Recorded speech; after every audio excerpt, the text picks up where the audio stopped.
Présentement, il y a des entreprises qui ont des problèmes avec les seringues qu'ils retrouvent sur leur terrain, dans le milieu de travail ou autour du milieu de travail. Ils ont un problème à se débarrasser de ces seringues-là. Au milieu des années 80, c'est là que l'épidémie au sein des personnes qui consomment des drogues par injection et inhalation a été déclarée. Donc à partir de 89, 3 programmes voient le jour, un à Montréal, Cactus Montréal, et 2 autres en Colombie-Britannique, qui sont les premiers en Amérique du Nord. L'objectif de ces centres-là était d'une part fournir du matériel, car c'est le seul moyen de prévenir la transmission et l'infection du VIH, des hépatites C, mais aussi des autres ITSS au sein de cette population-là. Il faut savoir qu'en Montréal, dans sa totalité, il y a 1 million de seringues environ par année qui sont distribuées. La majorité de ces seringues-là, les personnes nous les ramènent soit directement dans les centres, soit dans d'autres endroits du réseau de la santé, en particulier dans des hôpitaux, dans des CLSC, et donc en disposent de manière adéquate. On a des contenants de récupération extérieurs, mais il y a quand même une minorité de ce matériel-là qui se retrouve dans la rue, dans les ruelles, dans l'arrière de commerce, dans des espaces publics, des espaces privés aussi, où on peut retrouver de ce matériel-là. Par année, je ramasse environ plus ou moins 3000 seringues.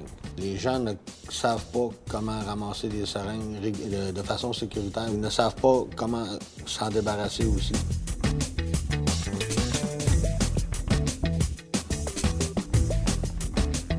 On est derrière un commerce, un restaurant. En premier lieu, on regarde s'il y en a plusieurs alentours pour voir s'il y en a d'autres qui traînent. Ensuite, on enfile nos gants. Pour récupérer les seringues, ça prend aucun article spécial. On peut se procurer tous ces articles n'importe où. Le premier, les gants. Les gants, ils sont en latex, les gants de vaisselle, en autant qu'on a des gants disposables qu'on jette après usage. Le deuxième article, c'est les pinces. On peut s'en procurer dans divers magasins. C'est des pinces à spaghetti à salade, comme je dis, il faut que ça soit à usage pour ramasser les seringues seulement. C'est des pinces qui ne retournent plus à la cuisine, ça devient un outil de travail, donc c'est nettoyé avec de l'eau de javel et de l'eau. Une portion d'eau de javel pour 9 portions d'eau. Vous les nettoyez peut-être une trentaine de minutes, laissez tremper dedans, vous les nettoyez comme du monde et vous le serrez dans un endroit sécuritaire. Les bacs, vous les procurez dans une pharmacie où c'est à peu près 3 $. Vous récupérez par le haut, le piston en haut, l'aiguille par en bas. Vous essayez de moins manipuler le moins possible la seringue pour ne pas s'accrocher soi-même ou accrocher quelqu'un d'autre.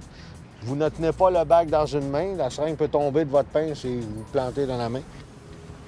On les place l'aiguille par en bas, comme ça évite que si le bac devient trop plein, mais que l'aiguille sorte par le dessus ou que si le bac tombe, mais que l'aiguille sorte en premier, donc ça évite des accidents.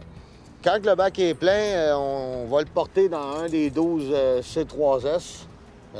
Il y a une ligne sur le bac qui dit quand le bac est rendu plein.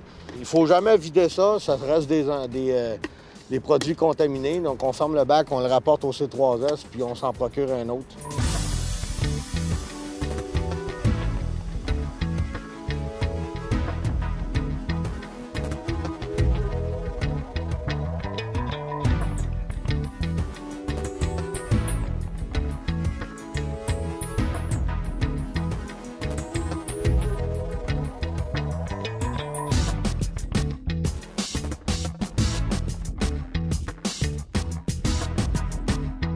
Dorénavant, les entreprises qui ont déjà des contrats avec des firmes privées, par exemple, ça va continuer, les firmes privées vont se débarrasser des seringues. La même chose pour les compagnies qui ont des contrats avec des organismes communautaires. Les organismes communautaires vont continuer comme avant. Mais pour toutes les autres entreprises qui ne savent pas quoi faire avec les seringues, dorénavant, ils peuvent les apporter au C3S de leur quartier qui vont s'occuper de se débarrasser de ces seringues-là.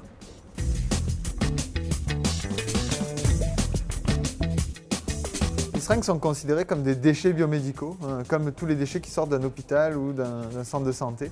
Il faut en disposer adéquatement parce que c'est du matériel qui est potentiellement infecté. Et c'est d'où l'importance de ne pas le jeter avec le reste des déchets domestiques, pas le jeter dans les vidanges parce que ces déchets-là vont être manipulés et les personnes qui les manipulent ne sont pas au courant qu'il y a des risques qu'il y ait des déchets biomédicaux à l'intérieur, donc ne vont pas forcément prendre toutes les précautions nécessaires pour se prémunir d'une piqûre accidentelle. Les personnes qui sont le plus susceptibles d'être touchées touchés par ces piqûres accidentelles-là. Au niveau des parcs, c'est surtout les employés municipaux qui ramassent les poubelles. Et au niveau des parcs encore, il y a les enfants qui viennent jouer dans les parcs qui peuvent être piqués accidentellement par ces seringues et aiguilles jetées, laissées à la traîne. Si un travailleur se pique avec une aiguille dans le cadre de son travail, la première chose à faire, c'est de nettoyer l'endroit où c'est piqué avec de l'eau et du savon. C'est pas indiqué de prendre de l'eau de javel, au contraire, ça pourrait nuire, ou toutes sortes de produits irritants comme l'alcool ou de l'iode. Donc, la première chose à faire, c'est de se laver les mains si c'est piqué sur une main avec de l'eau et du savon, mettre un pansement si ça saigne et de se présenter le plus rapidement possible à l'urgence de l'hôpital Saint-Luc, idéalement dans les 2 heures qui suivent la piqûre. Le travailleur qui s'est piqué va être évalué de façon prioritaire par le médecin parce qu'il y a une certaine urgence, même si la vie du travailleur n'est pas en danger. Si on estime qu'il y a un risque possible que le travailleur soit en contact avec le virus de l'immunodéficience humaine, le VIH, c'est qu'on peut prescrire des médicaments pour diminuer le risque de l'attraper. Les médicaments, on dit qu'ils sont efficaces autour de 80 % s'ils sont débutés dans les 4 heures qui suivent l'exposition. Auparavant, des entreprises ne savaient pas quoi faire avec les seringues et souvent les jetaient aux déchets. Dorénavant, toutes les entreprises ont un endroit pour se débarrasser des seringues. Ça va permettre aussi de ne pas trouver de seringues souillées dans l'environnement. Ça protège l'ensemble de la population. C'est une excellente initiative.